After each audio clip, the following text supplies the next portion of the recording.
Welcome to the Dana Duckworth Show, brought to you by Alabama One. I'm Kennedy Chase here with head coach Dana Duckworth. And coach, congratulations on a big SEC win against Georgia. I mean, it was an electric night. Power of Pink meet. How are you all feeling about it? Electric is the perfect word. Power of Pink is always something so emotional, and our girls do such a great job at leveraging their freedom to give back to others. And I think that our survivors that were in the beginning, it was an emotional night, but it was also a beautiful platform to do something bigger than ourselves and bring awareness to early detection.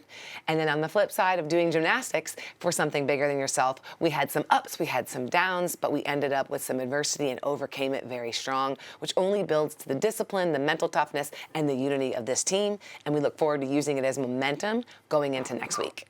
Well, speaking of competing for something bigger than themselves, you had a really strong start with the vault rotation, starting with Shallon Olsen, who scored a 9.9.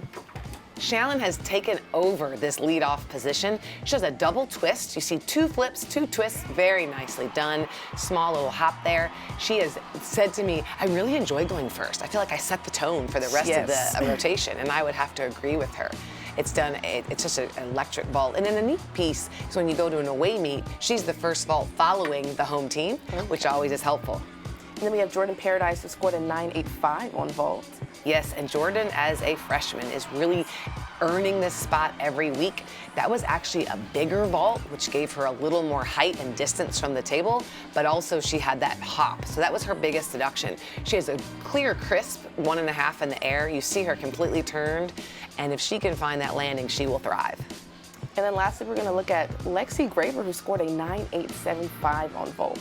Lexi, look at the height and distance. She just does a massive vault. It's such a well-executed vault. She was out of the vault lineup for a week, and she had to earn that spot back, which only made her a little more consistent in practice. And so, again, that was a really good start, and I think that this is 3 weeks in a row. We have started with 10 vaults on all of the 6 that are competing, and again, that's going to build our scoring potential and our possibility. Well, I heard you briefly mention how Shallon was saying that she feels like she sets the tone for the meet. And I was actually already going to ask you a question about that. So how important is that first vault with regards to setting the tone? The leadoff position is probably one of the most crucial positions on every event. And what was nice about this meet is every single leadoff did their job and really did set a tone and put us in a good position to be able to build. Because the goal is set the tone and every routine gets better, every score gets better, every performance puts us at our peak optimal competitive advantage. Well, speaking about building, don't go anywhere. When we come back, we'll be discussing bars and beam.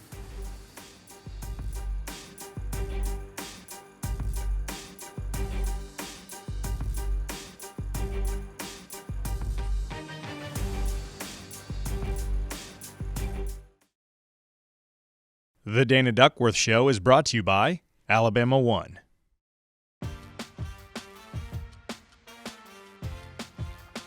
Welcome back to the Dana Duckworth Show, brought to you by Alabama One. I am Kennedy Chase, here with head coach Dana Duckworth.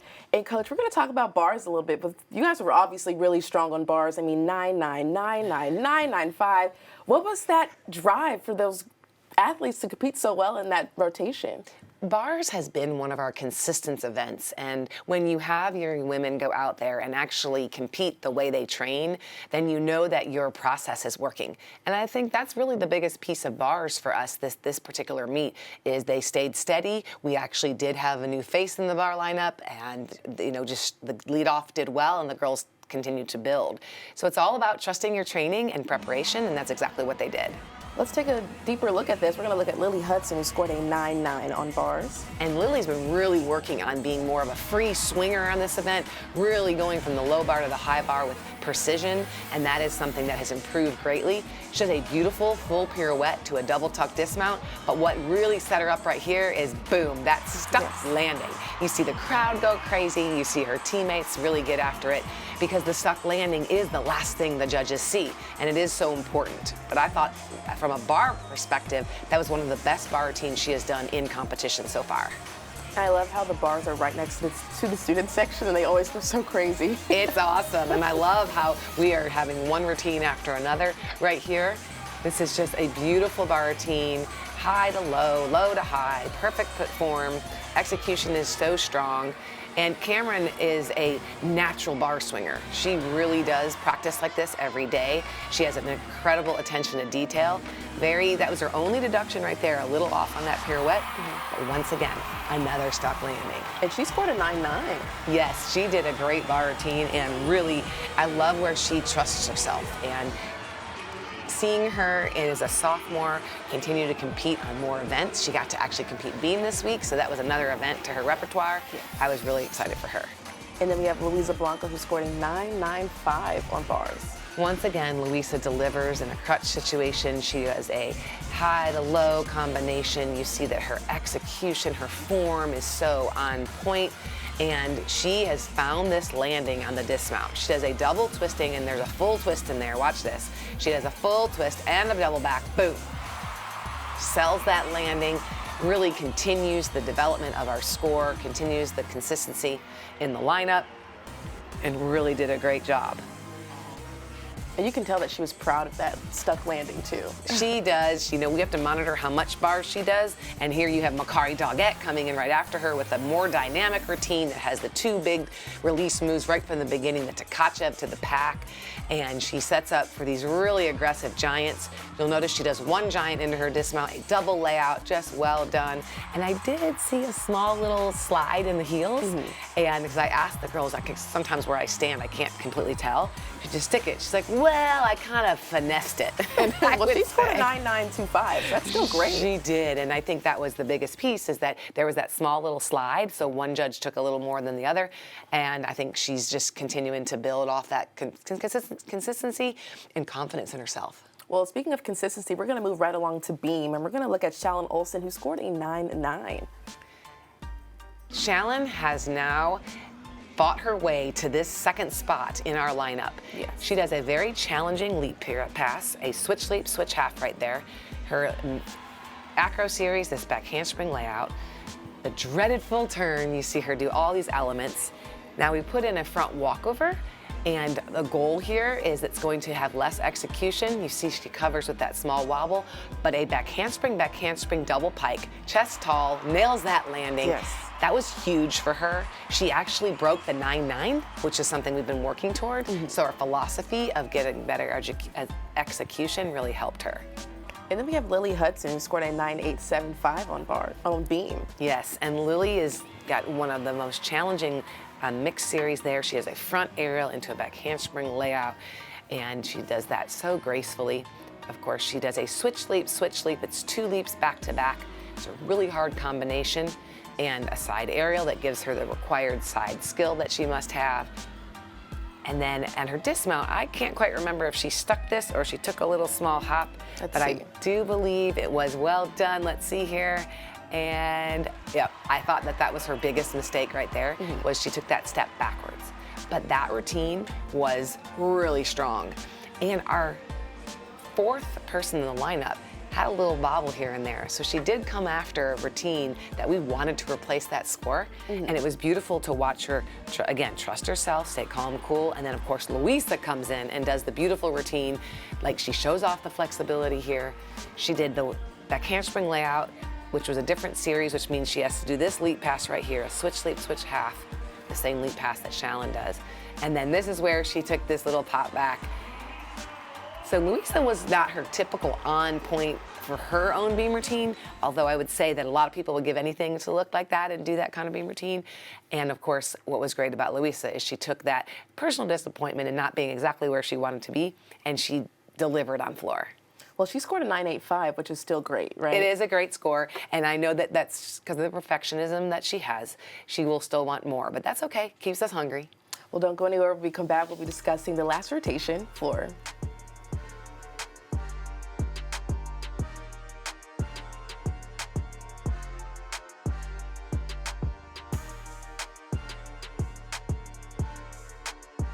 The Dana Duckworth Show is brought to you by Alabama One.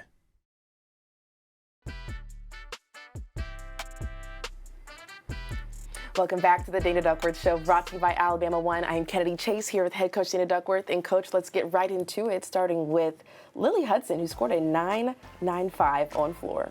This was a tremendous performance. Lily was coming after a fall and an injury from Makari Doggett, and she delivered the most precise, executed routine.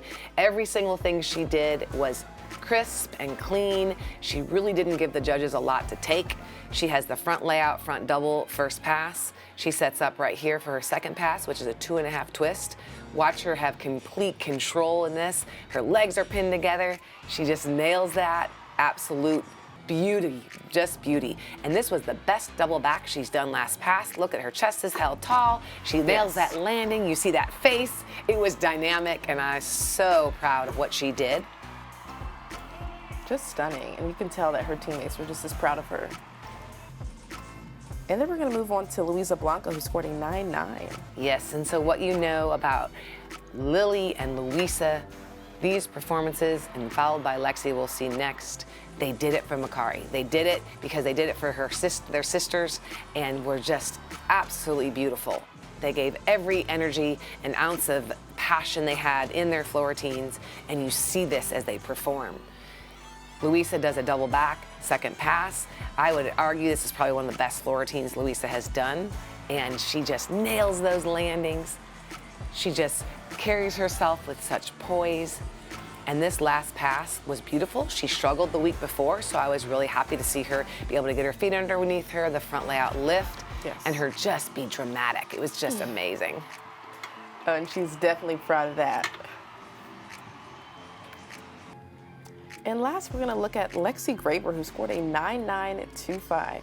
And Lexi did a beautiful full in. She landed tall, probably one of the best full ins she's done the last 3 weeks. She does her leap pass, a wolf full and a half there. And again, I just loved seeing them trust themselves. And you know, it's very emotional when one of their sisters goes down. They didn't know exactly where the diagnosis was with Makari, and they just let themselves be free. And at the end of Lexi's floor routine, watch how she throws this head back. She knows she's done a great job. Her heart is in it. And it was just beautiful. And in the press conference, Lily was brought in at the end, and they asked her a question, and she looked in the camera and she said that floor routine was for Makari, period, and just looked in the camera. And it was awesome. This group is close. This group actually makes each other better every day. And so when they can step in and do it for each other, it's even sweeter. I love it, and it's pretty much how we've been saying this whole time, is that they've been competing for something bigger than themselves, whether that be their Power of Pink survivors or even Makari. That's right, and that's where the team unity and the heart is really found, and it's only going to take us into postseason like champions. Well, don't go anywhere, everyone. When we come back, we'll be discussing Dana's tip of the week.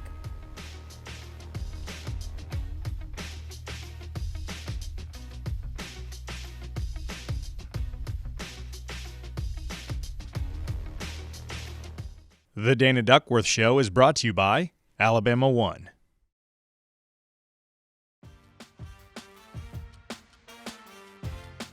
Welcome back to the Dana Duckworth Show, brought to you by Alabama One. I'm Kennedy Chase here with head coach Dana Duckworth, and let's talk about Coach's tip of the week, which is how to handle adversity. Talk to us about that a little bit. Adversity is a fabulous thing.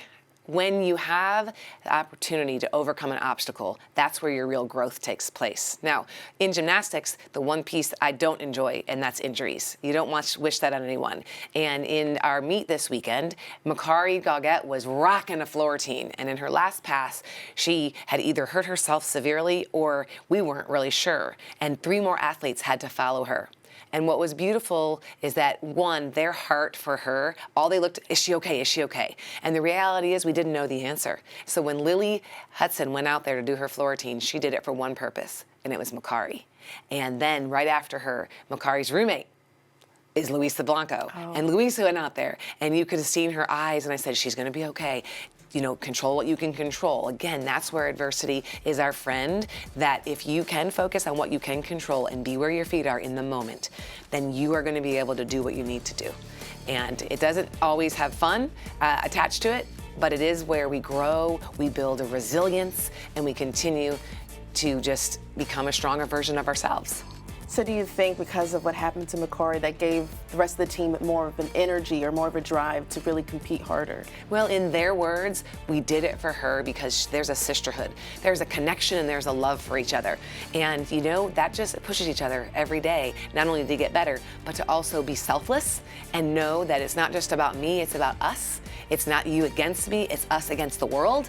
And I think that that's a really special place to be, especially when you have a team that is so close as Team 48 for Alabama Gymnastics this season. Yeah, that's what I love about Team 48 so much is how close they are and how important unity is to them. No doubt about it. Well, don't go anywhere, everyone. When we come back, we'll be discussing Coach. We're going to get to know her a little bit more.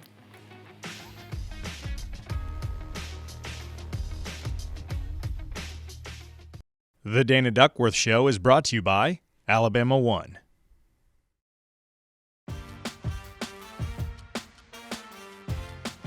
Welcome back to the Dana Duckworth Show, brought to you by Alabama One. I'm Kennedy Chase here with head coach Dana Duckworth. And Coach, let's get to know you a little bit more. We have some questions for you to answer, and let's see what we're talking about. Okay, the first question is career choice if you didn't coach gymnastics. Ooh. I'd be in sales. Okay, I love I can see that. relationships, and I would do something in sales. I can definitely see that. Next question, favorite memory from this season? This season, favorite memory has been in practice when the girls all come together and they literally are lifting each other up, and you just step back and you watch their growth, you watch their trust, and you watch their leadership. I love that. I love it. Next question, your favorite karaoke song? Oh dear. My favorite, that's a tough one. Brick House. Oh, really? Brick Okay. House, yep, I like that one. That's a good one. What motivates you? That's a good question. My family, my beautiful children. I have a 17, a 15-year-old, and a husband that is my biggest supporter. I would absolutely say that that's what drives me every morning to get up and do the very best I can every day. I love that. Favorite part of your job? Ooh, that's a good one. I have to go back to my relationships. I really enjoy the recruiting process and getting to know the families and the entire person. And so when you get to develop that, that's one of my favorites.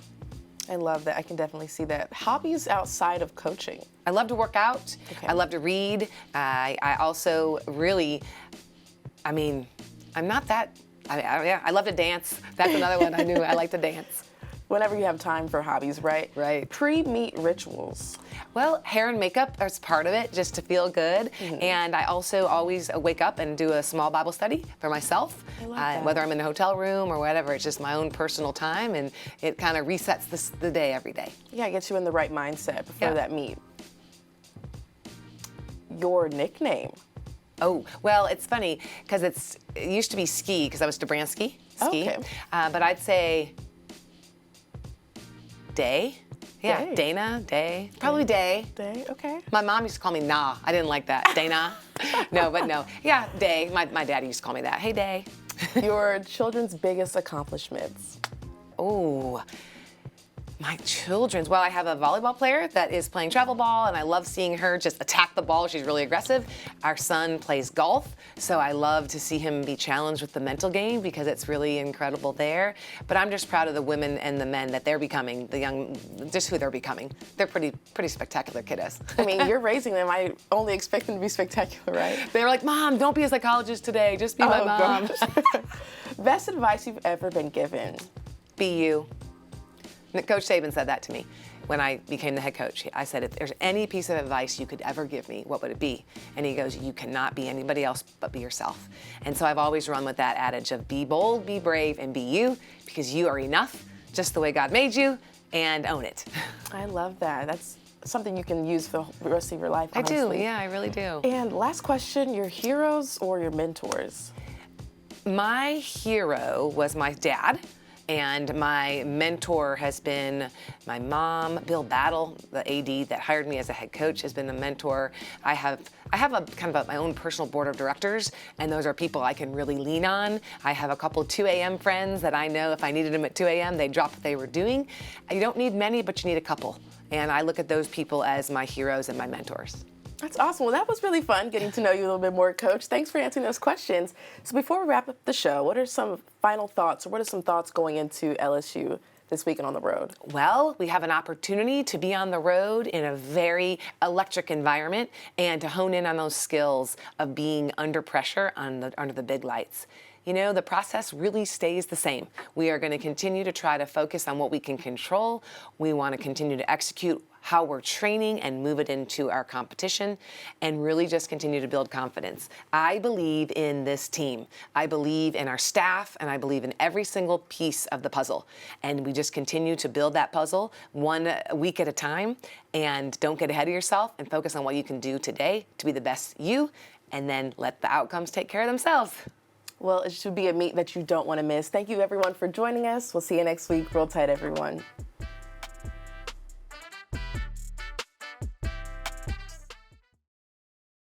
This has been a presentation from Learfield,